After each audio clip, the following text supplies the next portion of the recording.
Our next presenter is Alistair Hamill from Lurgan College. He is senior leader with responsibility for staff development and teaching and learning and head of geography. He is also a great champion of blended learning here in Northern Ireland. Alistair is going to talk about how to make blended learning sustainable over the coming year. Alistair, are you there? There we go. Hello. Alistair, fantastic.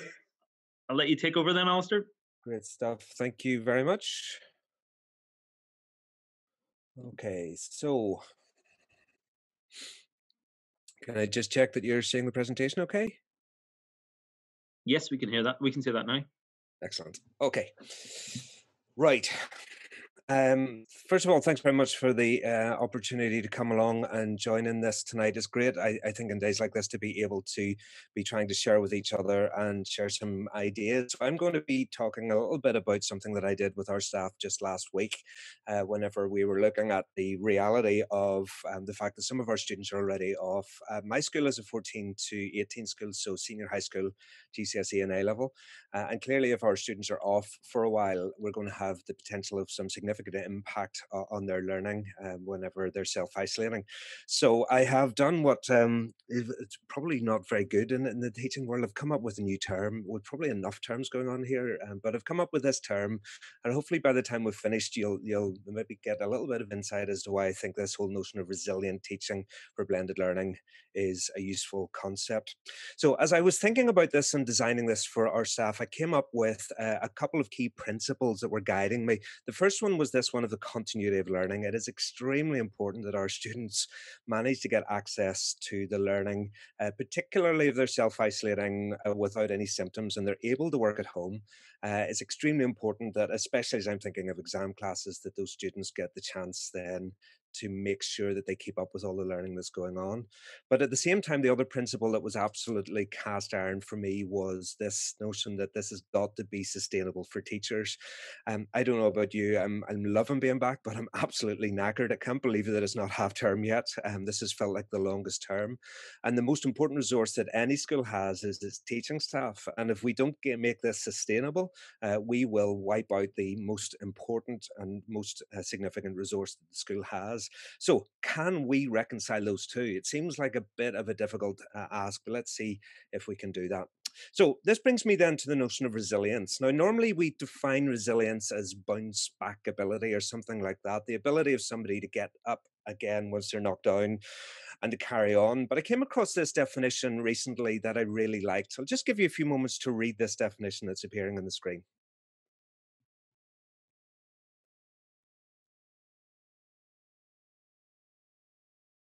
So resilience we're defining as a measure of persistence of classroom systems and their ability to absorb change and disturbance while still maintaining the same relationships between their elements. And what struck me about that definition was this notion that resilience is a corporate or collaborative thing about maintaining these relationships. So this is our face-to-face teaching environment at the moment, but then of course we've got some of the students that are off self-isolating, and those relationships then are broken, those connections are broken.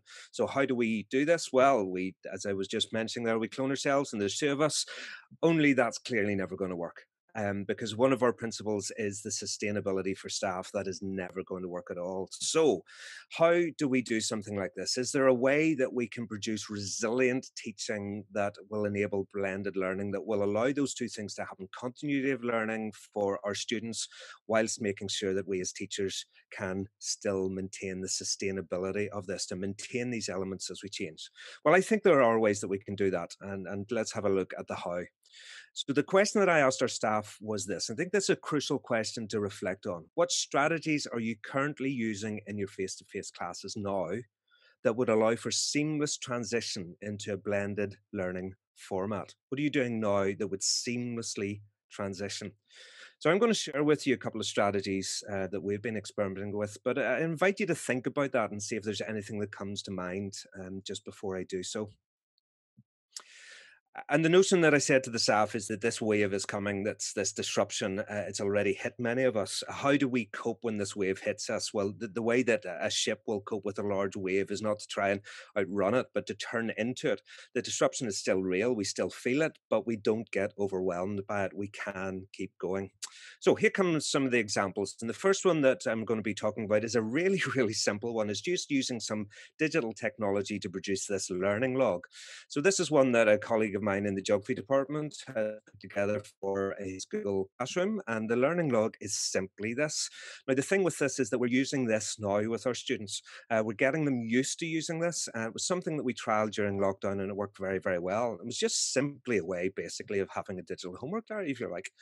So it's not reinventing the wheel in terms of technology. It's incredibly accessible. But the key thing for us now is that we are using it with our students. This is helping them to navigate their learning at the moment so that as some of them are off self-isolating, they know their first place to go is to check this digital log. The work is there that we cover in class and also any homework that they need to do. And it means then that the channels of communication are open and clear. The second example that I'm going to share with you is something I've been using that I've termed a digital jotter. I love jotters within the class. It's very, very useful for retrieval practice. I also love mini whiteboards. I am really missing my mini whiteboards. I have no idea just how much I'd use them until I can't pass them out because we can't be sharing things with them. So what can we do? Can we find ways to use technology to get around this? So we've got a reasonably open bring your own device policy in school, either with their laptops and so forth with sixth formers or just their phones in general. And really what we then have is access to this digital jotter. I found using Google Slides is a very, very good way of doing it simply because I can do this. It's a slide view. So we'll just set this up and the students will have their own slide and you can ask them all sorts of questions and you can monitor them live from the front whenever they're doing the work. You can just double click to go in and see how they're getting on and give them some live feedback. So this is one from a little exercise I did with some of my sixth formers today. And this is a question that I was asking them to do. Normally, I'd be able to circulate around the classroom and give them feedback and monitor what they're doing. But obviously, you can't really do that when we're not meant to be mixing in with the students at the moment. So I'm able to sit at my desk. I'm able to look at any of the students' work at any time, and I'm able to give them live feedback. Now, it's just something that they're in red. Maybe it's just shouting out something to them. And it's allowing a little bit of dialogue that's enabling us to focus on the learning as we're chatting within the classroom. Maybe you need handwritten stuff. This is the way that I'm doing tests at the moment. This having to wait until you can lift up the pieces of paper. Well, get them to take a photograph and pop it in, and then I'm able to give them feedback and give that very immediate feedback to them as well. So some of the ways that I've been using it, I'm listing down here. You've seen some of them here. Um, there are other ways like you can get them to vote what they think is the best answer. So because all the answers are there, this is a little bit of peer assessment. And with Google Slides, they can just go and look at a particular slide and whatever slide they're looking at, their icon appears and you can look at slide view and get a sense of which one's the popular one. And then you can go and have a conversation with them about why they think that's popular. Now, why is this a resilient teaching strategy? So the question I have for you is this: to what extent could that strategy work with the students, whether they were sitting in front of you in the class or sitting at home accessing Google Slides from there? And I think the answer is it can work reasonably well in both contexts. And that's why I talk about this. What are you doing now that means that if our students need to self isolate, they can seamlessly transition into that format? They're sitting at home, they just mirror the timetable, on they come using the learning logs, see what you're doing then. You can share any of the links you have with them and they can participate in this. And you can give them live feedback and they can see what you're saying to the rest of the students as well. So this is this notion of resilience, of maintaining these same connections between all of the elements as we move forward. Now, live streaming is not something I've time to talk about now, but what I do just simply to finish is to show you some more of these resources and where you can check these things out. This presentation I'll share in the chat when I'm finished here, and there's a link there to the blog that I've written about the resilient teaching. You'll hear a little bit more about them. Got a YouTube channel there as well that has a number of videos that I've shared about this. And I'm also working on a website, which you can see in the right here, for our school and for our staff about some of these strategies. You'll see some others that are in there as well. And as our teachers come up with these, I'm going to add to that, and I'll be sharing that more broadly soon as well. If you want to chat with me and interact with me, I'm very active on Twitter. You'll get me at LC Geography. I'd love to hear your ideas. I'd love to get some feedback and some interaction. Thank you very much. Alistair, thank you very much. We had a question there. Is my sound working okay? Before I, yeah, that's Yeah, okay. I can hear you. I think it was breaking up earlier. We had a question there from Liz saying, is there an equivalent in Microsoft Teams or maybe some other platform for that kind of work? I'm definitely going to say yes, although I would absolutely defer to somebody who's using Microsoft Teams who could be able to talk about it. I think there's a whole variety of different pieces of software that can do what I'm just talking about there. So the short answer is yes, but actually the deeper answer is more, as the other two have said prior to me, it's starting with the why, your pedagogical intent. So what I'm looking for is ways that I can interact with my students, because that's what the classroom brings. And I'm looking for ways of maintaining that should some of them go into lockdown.